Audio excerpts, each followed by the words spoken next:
Trafficking. It's a global issue and it happens right here in the States, but it also happens in your backyard. And local law enforcement is doing their best to put a stop to this rising issue.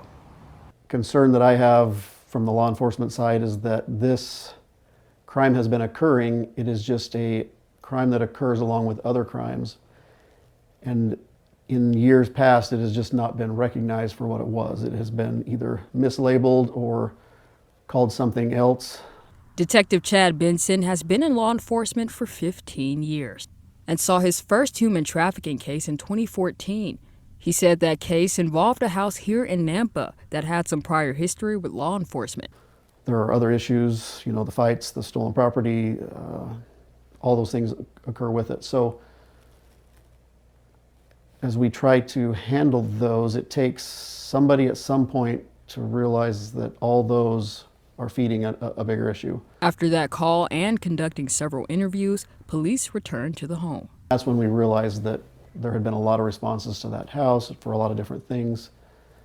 It was from that particular domestic and an interview with her, and then some subsequent interviews with a couple other females at that house that we realized that there was sex trafficking occurring at that house.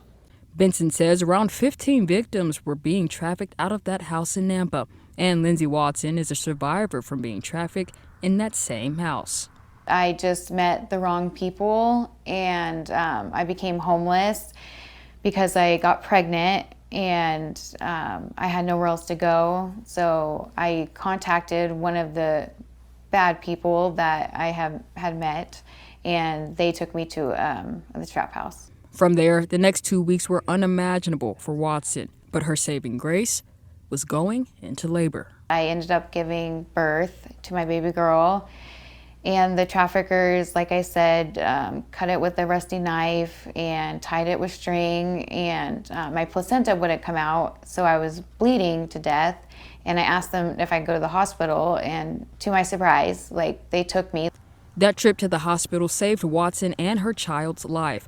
However, her baby was then taken from her due to drugs in the infant system. But with help and support from NPD and anti-trafficking nonprofits, she was able to reunite with her baby girl. I am great today. I got lots of help in the safe house. Like I said, I got food and shelter and trauma therapy and tons of support and love. And that's really what I needed so much, was support and love. If you think someone you know is experiencing trafficking, there are resources available to help. You can call 911 or text the number on your screen, 883-737-8888. It's the National Human Trafficking Hotline. It's available 24/7. In Nampa, Jessica Davis, Idaho, News 6.